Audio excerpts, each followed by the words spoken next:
Welcome to Kanchela TV story board. మా డబ్బులు తీసుకునేటప్పుడు రాష్ట్రాల సరిహద్దులు గుర్తుకు రాలేదా? ఇప్పుడు మా కష్టార్జితాన్ని తిరిగి ఇవ్వమంటే అధికార పరిధులు అడ్డొస్తున్నాయా అంటూ రోడ్డెక్కుతున్నారు వెల్ఫేర్ గ్రూప్ బాధితులు. ఆంధ్రప్రదేశ్, తెలంగాణ సహా ఏకంగా 6 రాష్ట్రాలకు విస్తరించిన వెల్ఫేర్ అక్రమాల వ్యవహారం ఇప్పుడు పెనుదుమారం రేపుతోంది. ఇతర రాష్ట్రాల్లో కేసులు నమోదై దర్యాప్తు సంస్థలు వేగంగా చర్యలు తీసుకుంటుంటే తెలుగు రాష్ట్రాల ప్రభుత్వాలు మాత్రం ఎందుకు మిన్నకుండిపోతున్నాయి? విశాఖ, హైదరాబాద్లలో జరిగిన తాజా ఈడీ సోదాలతో వెలుగు చూసిన సంచలన వాస్తవాలేంటి? కోర్టులు, పోలీస్ స్టేషన్ల చుట్టూ తిరుగుతూ వృద్ధాప్యంలో అలమటిస్తున్న వేలాది కుటుంబాలకు అసలు న్యాయం ఎప్పుడు జరుగుతుంది? దీనిపై మన ప్రత్యేక కథనం. వెల్ఫేర్ గ్రూప్ అక్రమాలు నిన్న మొన్నటివి కావు. ఆంధ్రప్రదేశ్, తెలంగాణతో పాటు ఒడిశా, ఛత్తీస్గఢ్ సహా మొత్తం 6 రాష్ట్రాల్లో వేలాది మంది ప్రజల నుంచి డిపాజిట్ల రూపంలో భారీగా నిధులు సేకరించారు. సంస్థ ఒక రాష్ట్రంలో డబ్బులు వసూలు చేసిన ప్రాంతం మరొక రాష్ట్రంలో ఉండటంతో అధికార పరిధి పేరుతో దర్యాప్తు మందగించడం బాధితులకు శాపంగా మారింది. గతంలో మల్లా విజయ్ ప్రసాద్ పై కేసులు, అరెస్టులు జరిగాయి. సిబిఐ, ఈడీ అధికారులు రంగంలోకి దిగి పలు డాక్యుమెంట్లు స్వాధీనం చేసుకున్నారు. ఇటీవలే విశాఖ, హైదరాబాద్లలో జరిగిన తాజా ఈడీ సోదాలతో ఈ వ్యవహారం మరోసారి తెరపైకి వచ్చింది. బాధితుల నుంచి సేకరించిన నిధులను దారి మళ్లించి ఇతర కంపెనీలు, రియల్ ఎస్టేట్ వ్యాపారాలు, కుటుంబ సభ్యులు మరియు సన్నిహితుల పేరిట ఆస్తులు కొనుగోలు చేశారా అన్న అనుమానాలు బలంగా ఉన్నాయి. వెల్ఫేర్ గ్రూప్ ఆఫ్ కంపెనీస్ దాదాపు 10 రాష్ట్రాల దాకా ఉంది.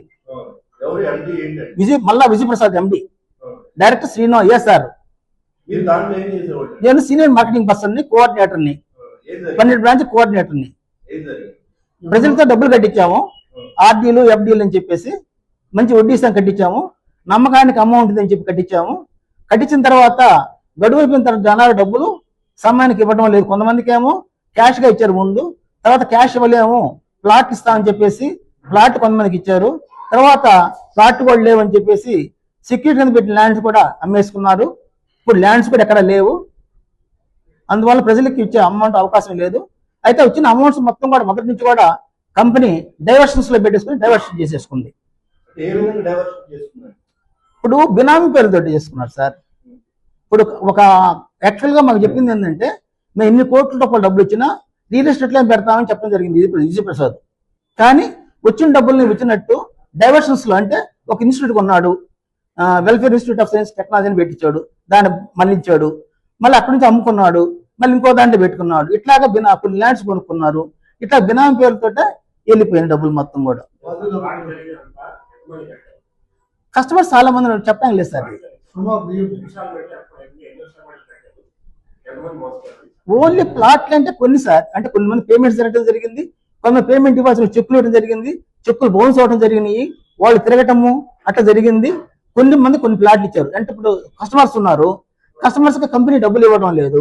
ఆ డబ్బులు మొత్తాన్ని కలిపేసి నువ్వు తీసుకో, ఈ డబ్బులు మొత్తం కలిసి నువ్వు తీసుకో, అట్లాగా కస్టమర్లకి డబ్బు ఇవ్వాల్సిన అమౌంట్స్ కి కొంతమందికి ఏజెంట్స్ కి రిసీవ్ చేశారు ప్లాట్లు.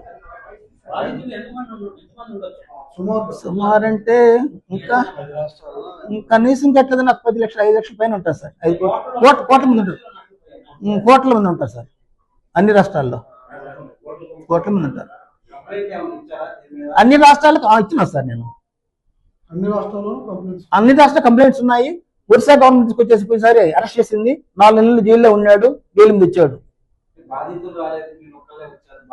బాధ్యత తరఫున అంటే ఒక్కొక్కరున్నారు సార్. కొంతమంది తీసుకున్నారు, కొంతమంది తీసుకోలేదు, రకరకాల కొంత తెలియక అర్థం కావట్లేదు. అందువల్ల అందరి తరఫున ఒక 1000 మంది పైన కట్టించుంటారు కస్టమర్స్. నేను అడుగుతున్నారు సార్, నన్ను కుట్టిన కూడా పెట్టారు సార్. నన్ను ఒక కస్టమర్కి డబ్బులు ఇవ్వకపోతే వాడు కావాలని కుట్టాడు.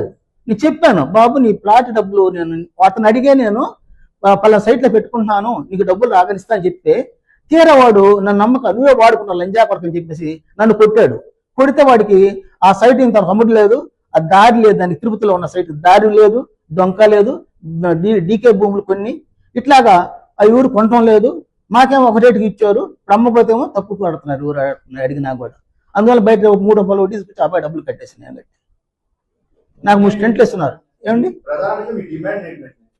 ప్రజలు మొత్తానికి కూడా కంపెనీ ఆస్తులు మొత్తం గవర్నమెంట్ హ్యాండ్ ఓవర్ చేసుకొని ఇప్పుడు ఇమ్మీడియట్ చేసుకోకపోతే ఆయన వాళ్ళు అమ్మేస్తారు ల్యాండ్స్. అందుకని కంపెనీ గవర్నమెంట్ ఆ ల్యాండ్స్ మొత్తాన్ని ఏమైతే ఉన్నాయో ప్రజల్ని హ్యాండ్ ఓవర్ చేసుకొని ప్రజలకి మొత్తానికి అమౌంట్స్ ఇవ్వాలి. ఒక్క రూపాయి కూడా చాలా మిస్ కాకూడదు కస్టమర్లకి. అందుకోసంగా రేపు ఈ విషయంలో త్వరగా గవర్నమెంట్ గారు యాక్షన్ తీసుకోకపోతే నేను నిరాహార దీక్ష చేస్తా సార్. మన శాసనసభ ముందే, అసెంబ్లీ ముందు చేస్తాను సార్. అసెంబ్లీ ముందు చేస్తాను సార్. ప్రతి కస్టమర్ డబ్బులు చేరేంత వరకు నేను ఫైట్ చేస్తాను సార్. అందరూ వస్తారు, అందరూ వస్తారు సార్. కస్టమర్లు అందరూ వస్తారు. ఇక్కడ ప్రెస్ మీట్ అని చెప్పి కొంతమందికి పిలిచాము, అందరం వెళ్ళలేదు సార్. అన్నీ ఉన్నాయి సార్. మీరు 2005 నుంచి పనిచేసాను సార్ కంపెనీలో సార్. ముట్టడిస్తా అంటలేదు, సూసైడ్ చేసుకోవటం చూస్తాం. చట్టపరంగా కుదరదు, లేట్ అయిపోతుంది, టైం లేదు. ఆయన ఉన్న ఆస్తులు అమ్మేసుకున్నాడు, అక్కడక్కడ ఉన్న ఆస్తులు కూడా డబ్బులు తీసుకుంటున్నాడు అడ్వాన్స్. ఏం లేదు సార్, ఆయన MLA sir, east MLA Vizag, east zone మాజీ ఎమ్మెల్యే వైఎస్ఆర్సీపీ. ఇలాంటి క్లిష్టమైన కేసుల్లో కేవలం పోలీస్ రికార్డులతో సరిపోదు. Forensic audit, banking trail, company registration పత్రాల సమగ్ర విచారణ జరిపితేనే అసలు బినామీల గుట్టు రట్టవుతుంది. ఆస్తుల చేతులు మారకముందే ప్రభుత్వం కోర్టుల పర్యవేక్షణలో వాటిని స్వాధీనం చేసుకోకపోతే భవిష్యత్తులో రికవరీ మరింత కష్టమవుతుందని ఆర్థిక నిపుణులు హెచ్చరిస్తున్నారు.